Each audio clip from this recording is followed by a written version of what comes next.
really want to understand typography, you have to look back to where writing began, with the human hand. Everything began with handmade marks, which evolved into our familiar alphabetic forms. History tells us that drawing came before writing, so first there were pictures, and pictures became pictograms. We have evidence of drawings etched in bone, drawn with soot on cave walls, and carved into clay. But pictographs were limited in their ability to tell a story, so ideographs evolved. Ideographs showed actions and ideas. Eventually, ideographs were associated with certain sounds, and their forms evolved into pictograms, the precursors of letter forms.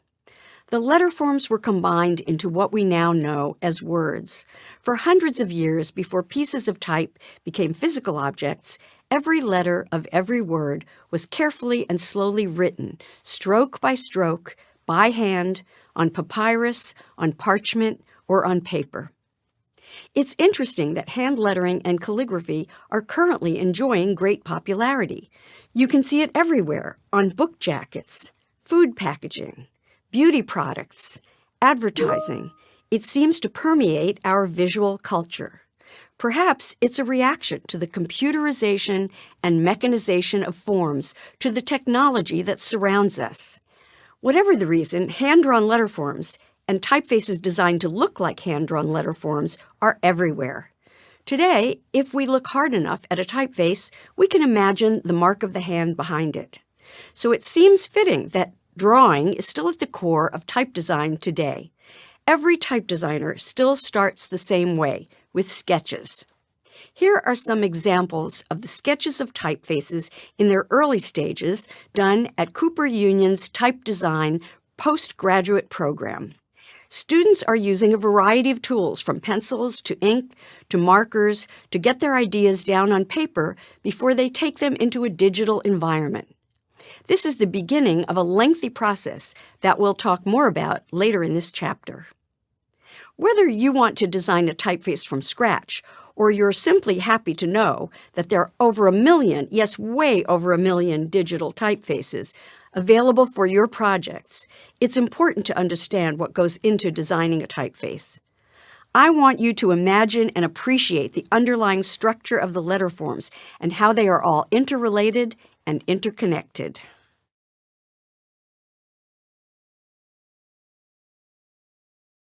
Even if you aren't planning to design a typeface, you can still be a good type detective. You can find out more about typefaces by looking at the ways in which their parts are related.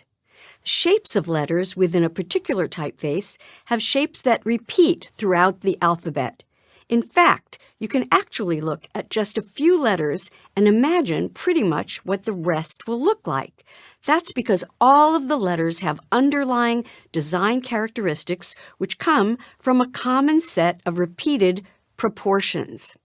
Within the 26 capital letters, you can see that there are groupings based on similar letter shapes. The curved letter parts are based on the curve of the O. The straight-sided letters are based on the N.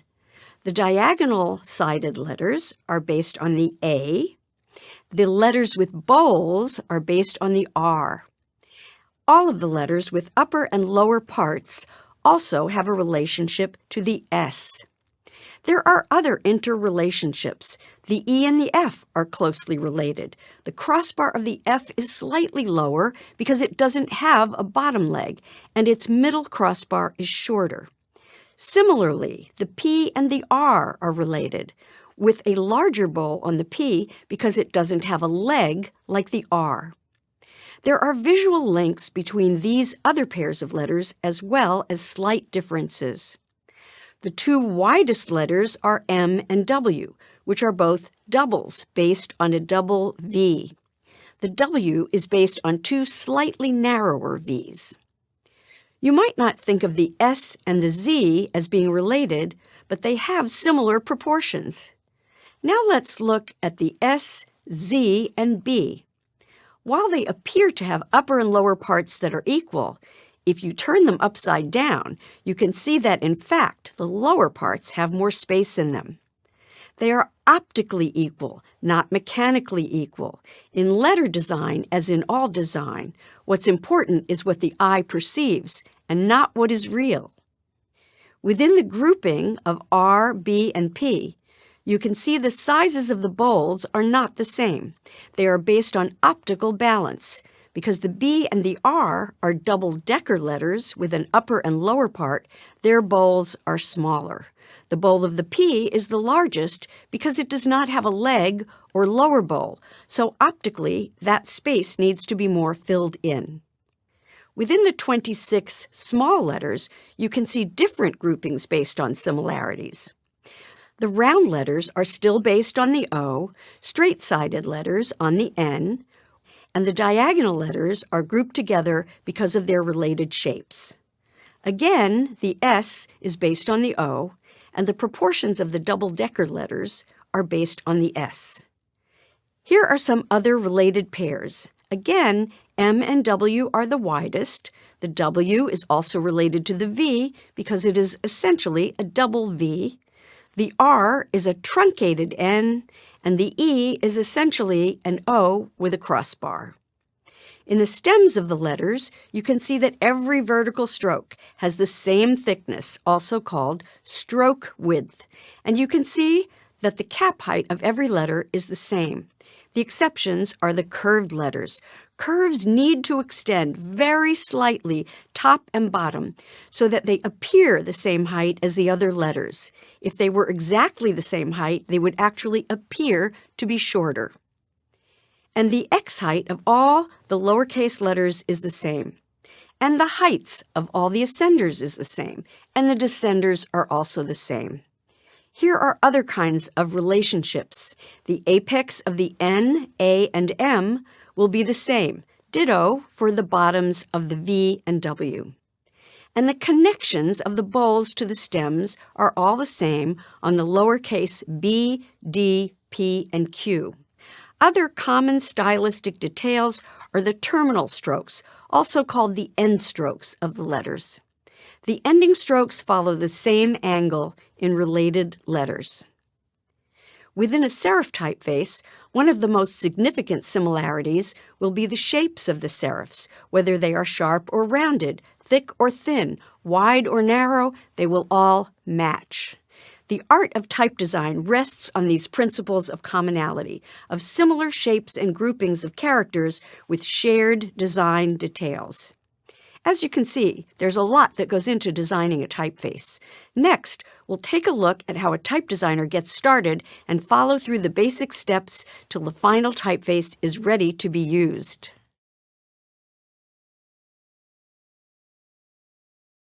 It takes a combination of vision and dedication and plenty of serious hard work to conceptualize, develop, and finalize a font. My good friend Donald Partika agreed to let me show the steps in his type design, Benda. Let's take a look at his steps along the way to creating his finished typeface. Every typeface begins with an idea. Donald was inspired by two sources of unpublished alphabets designed in 1952 by the influential Czech designer Jaroslav Benda. Donald was attracted to the unusual letter forms and the variation between the upper and lower case. His goal was to create a font that was modular and systematic while still respecting the source and keeping the personality of the letter forms. Type designers start out the way most artists do, by sketching. There can be several stages of sketching, starting with a rough sketch, which gets progressively refined. Here are some of Donald's initial sketches for the typeface Benda. He worked both with pencil and a broad-edged pen and ink. The Roman, bold, and italic versions of the font begin to evolve in sketch form. From sketch form, letters are refined with a tighter rendering. By figuring out how to combine the various shapes, round, straight, and diagonal, the designer can move on to design the rest of the letters, testing along the way to make sure the weights and other design characteristics are in balance. Donald used a program called RoboFont. The other popular type design software options are FontLab and Glyphs. In these programs, type designers import their characters and can fine-tune them. They can handle many other complex tasks, such as encoding, hinting, and kerning pairs. Type designers begin using their fonts to set words and sentences as soon as enough characters have been resolved. This is helpful at every stage of the process. A typeface is a system, and its letters must all work together equally well, no matter how they are arranged. One of the hardest tasks for a text type designer is to create smooth, consistent color on the page. If you squint, you can see that this is a beautifully balanced page of text.